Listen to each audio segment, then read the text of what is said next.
I like to have a product, but I also like, if I buy a vinyl, album, I like the digital copy as well. So, I mean, with this day and age, Bluetooth to your car, the USB, I mean, I have so many different versions of every album I own. It's incredible, but I still buy it. So I'm definitely a fan of picking up, physical merchandise.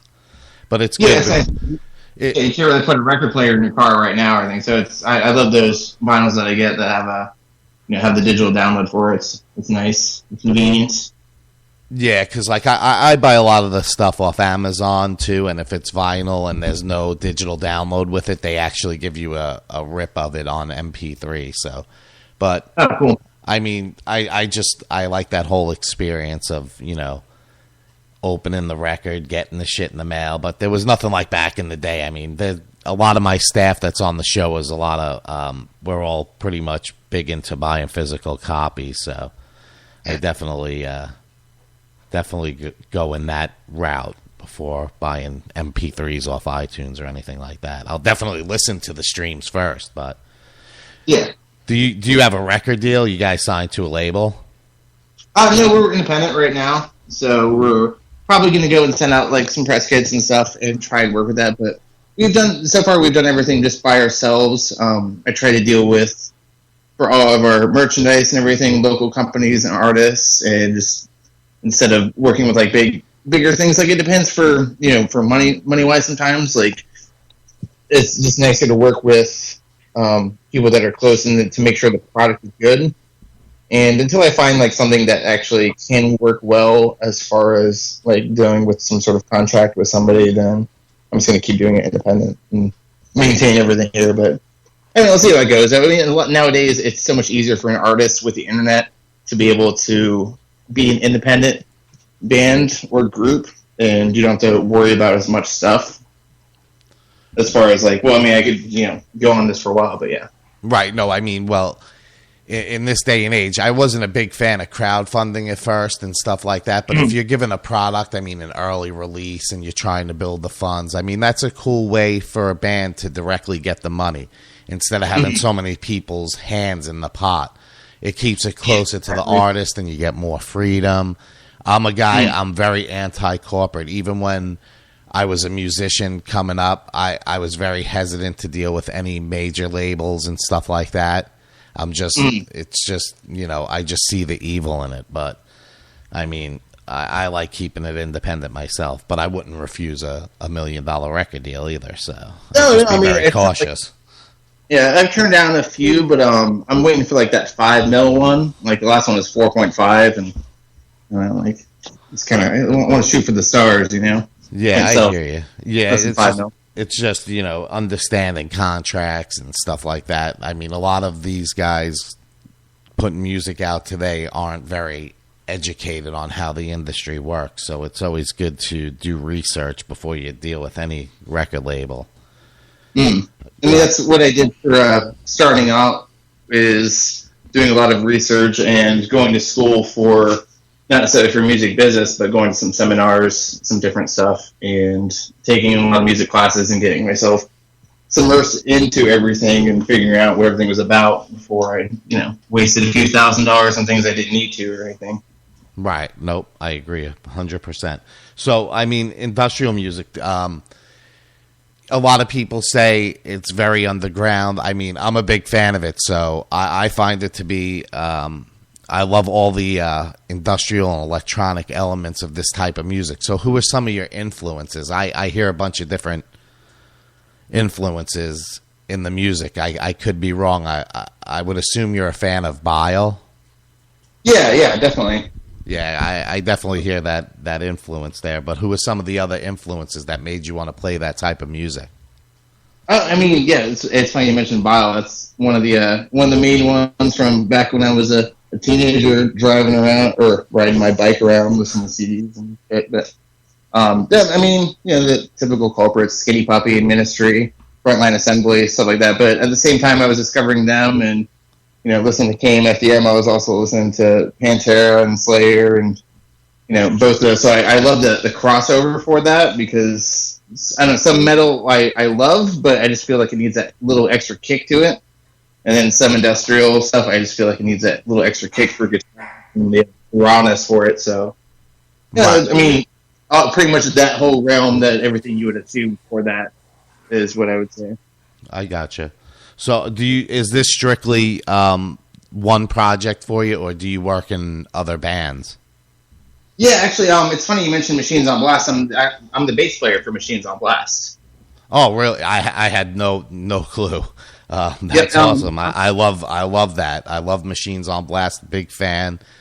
I just love that whole sound that Evan creates. So he's definitely a talented dude.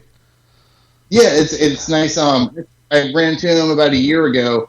We were playing some shows at West End Trading Company in Stanford. We opened up for had a good handful of shows last year. Opened up for some national bands, but then we touched bass. I ended up playing bass with him, and actually he's in our project Systemic with my singer Adrian, which right. I think you're doing an interview for next week too. So. Yeah, those two will be on the next week. So I was hoping that I was going to break that up, and it wasn't going to be the same people on the show for both bands. So no, it's cool. I definitely appreciate that you took the time and you called into the show and shit. So definitely. Tell me a little bit about what you have coming up as far as live shows and where the fans can find you. I get a lot of different listeners, not so much directed towards rockmetaltalk.com. That's just like my little funnel to get it out to my affiliates. But there's probably about 10, 15,000 listeners a week total between all the affiliates. So tell them where they can find you.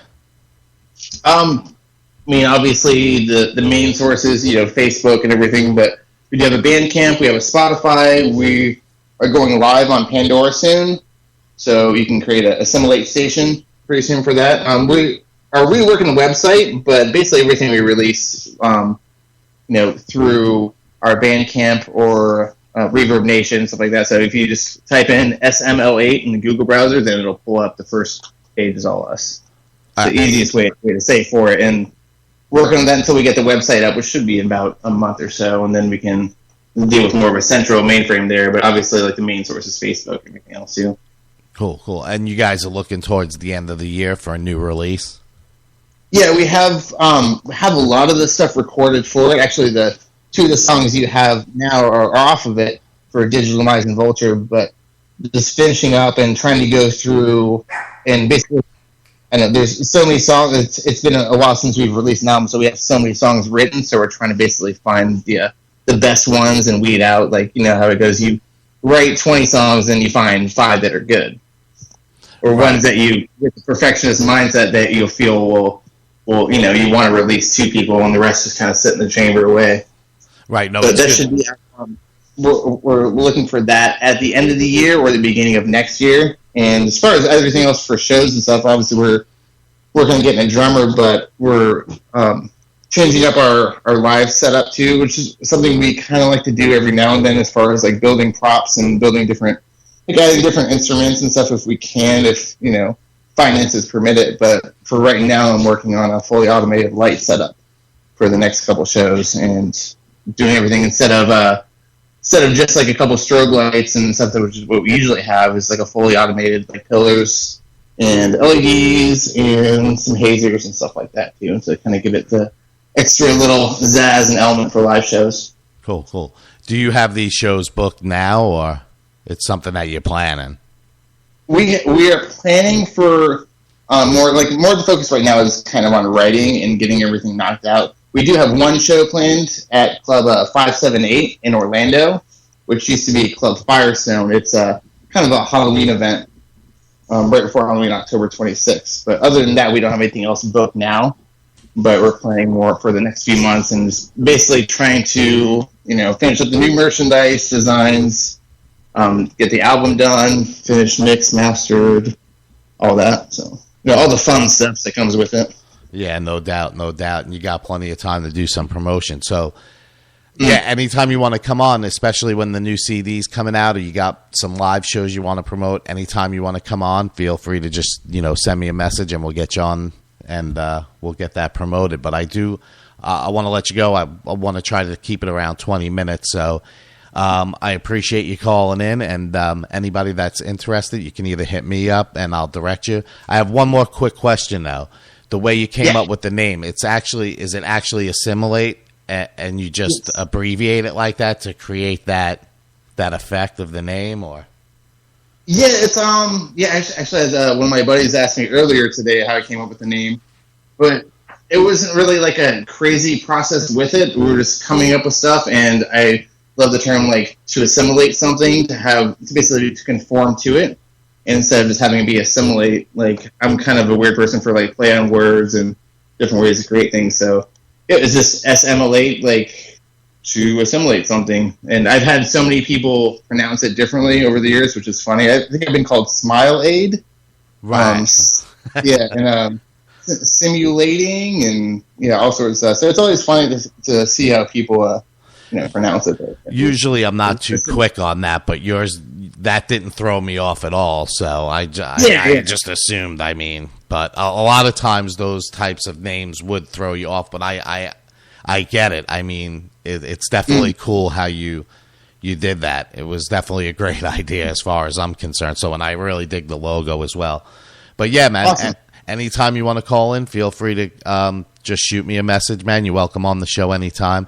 Just stay with me just a minute. I'm going to play Digital Demise. I'm Jay Stone. You listen to my show live from Tarpon Springs, Florida at rockmetaltalk.com.